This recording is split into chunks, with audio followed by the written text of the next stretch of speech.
रावण ने क्यों किया था कौशल्या का अपहरण? आइए जानते हैं इस वीडियो में। लंकापति रावण त्रिकूट नामक पर्वत पर स्थित लंका नगरी में रहता था। उसने तपस्या कर ब्रह्मा जी को प्रसन्न कर लिया था। जब ब्रह्मा जी ने उससे वरदान मांगने के लिए कहा तो रावण ने कहा कि वानर और मनुष्य के अलावा किसी अन्य के हाथों मेरी मृत्यु ना हो।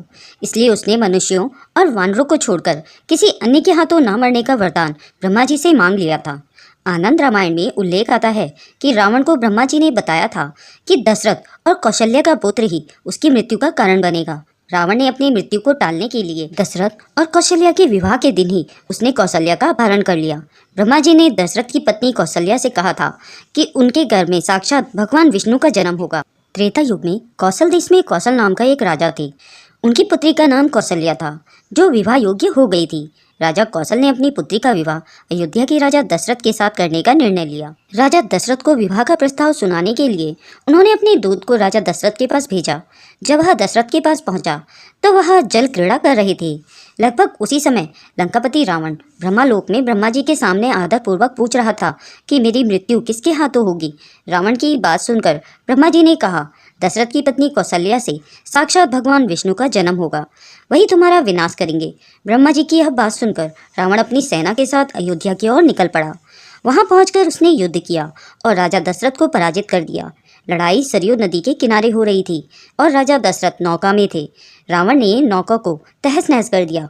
तब राजा दशरथ और उनके मंत्री सुमंत नदी में बहते हुए समुद्र में जा पहुंचे। उधर रावण अयोध्या से चलकर कौशल नगरी में जा पहुंचा।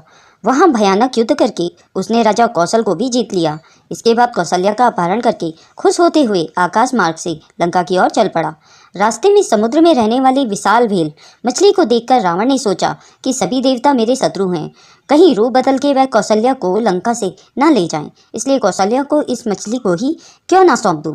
ऐसा सोचकर उसने कौशल्या को एक संदूक में बंद करके मछली को सौंप दिया और वह लंका चला गया। मछली संदूक लेकर पूरे समुद्र में घूमने लगी। अचानक एक और मछली के आने से वह उसके साथ लड़ने लगी और संदूक कुछ समुद्र में छोड़ दिया। उसी समय राजा दशरथ भी अपने मंत्री सुमंत के साथ बहते हुए समुद्र में पहुंचे। वहां उनकी दृष्टि संदूक पर पड़ी। कौशल्या ने अपनी आप बीती सुनाई। राजा भी कौशल्या को देखकर आश्चर्यचकित हो गए। आपस में बातचीत करने के बाद वह तीनों पुनः संदूक में बैठ गए, इसलिए क्योंकि ज़्यादा समय तक समुद्र के अंदर रहना ठीक नहीं था। मछली जब आई तो उसने संदूक को मुंह में रख लिया। तब रावण ने ब्रह्मा जी से कहा, मैंने दशरथ को जल में और कौशल्या को समुद्र में छिपा दिया है। तब ब्रह्मा जी आकाशवाणी से बोले कि उन दोनों का विवाह हो चुका है। रावण बहुत क्रोधित हुआ। तब ब्रह्मा जी ने कहा कि होनी होकर ही रहती है। मगर रावण ने सीता के हरण से पहले भगवान श्री राम की माता कौशल्या का हरण किया था। वाल्मीकि रामायण के अनुसार कौशल्या का नाम सबसे पहले एक ऐसी रानी के तौर पर आता है जिसे पुत्र की इच्छा थी, जिसकी पूर्ति के लिए एक यज्ञ का आयोजन किया गया था। महाराज कौशल और अमृत प्रभा की पुत्री कौशल्या कौशल प्रदेश की राजकुमारी थी, जिनके स्वयंवर के लिए विभिन्न प्रदेशों के राजकुमारों को बुलाया गया। मगर इस बीच एक और घटना घटित हुई।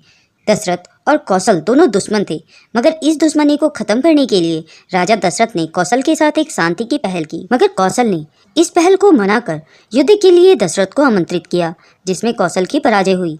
दशरथ से हार के बाद विवश होकर कौशल को उनके साथ मित्रता करनी पड़ी।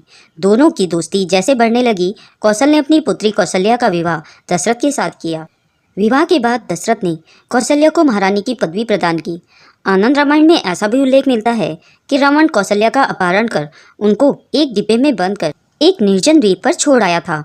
नारद ने रावण की इस चाल को और उस स्थान के बारे में दशरथ को बताया जहां कौशल्या को रखा गया था। इतना सुनते ही रावण से युद्ध करने के लिए दशरथ अपनी सेना लेकर उस निर्जन द्वीप पर पहुंचे। रावण की राक्षसी सेना के सामने दशरथ की सेना का विनाश हो गया। मगर दशरथ एक लकड़ी के तख्ते के सहारे समुद्र में तैरते रहे और उस बक्से तक पहुंच गए जिसमें कौशल्या को बंधक बनाकर रखा गया था। वहां जाकर दशरथ ने कौशल्या को बंधन मुक्त किया और सकुशल अपने महल में ले गए। इस तरह रावण ने श्री राम के जन्म से पहले ही अपनी मौत को टालने का प्रयास किया था, जिसमें वो विफल रहा। रावण को राम के हाथों ही मरना था, सो उसने अपनी मौत का रास्ता खुद ही चुन लिया। साधु का छल वेश धारण कर पंचवटी से सीता का अपहरण कर उन्हें श्रीलंका ले गया। राम उस वक्त स्वर्ण मृग के पीछे वन में गए थे। उन्होंने जब छल से स्वर्ण मृग का रूप धारण करने वाले मारीच का वध किया तो वह हाँ लक्ष्मण चिल्लाया। इस पर सीता ने भैया राम की मदद के लिए हट करके लक्ष्मण को भेज दिया। पंचवटी की कुटिया में सीता को अकेला पाकर रावण उनका हरण कर श्रीलंका ले गया और अशोक वाटिका में रख दिया। राम लक्ष्मण जब वापस लौटे तो सीता को वहां नहीं पाया। वे चारों ओर व्याकुल होकर उनको खोजने लगे। उसके बाद राम की भेंट सुग्रीव से और हनुमान जी का श्रीलंका जाकर सीता का पता लगाना, लंका दहन, राम रावण युद्ध और श्री राम के हाथों रावण का अंत। रामायण की यह कहानी तो सभी जानते हैं। इस तरह रावण ने सीता से पहले कौशल्या का भी अपहरण किया था।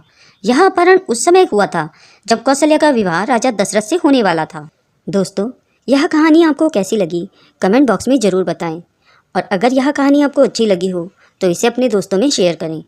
आगे मिलते हैं नई कहानी के साथ। वीडियो देखने के लिए बहुत बहुत धन्यवाद।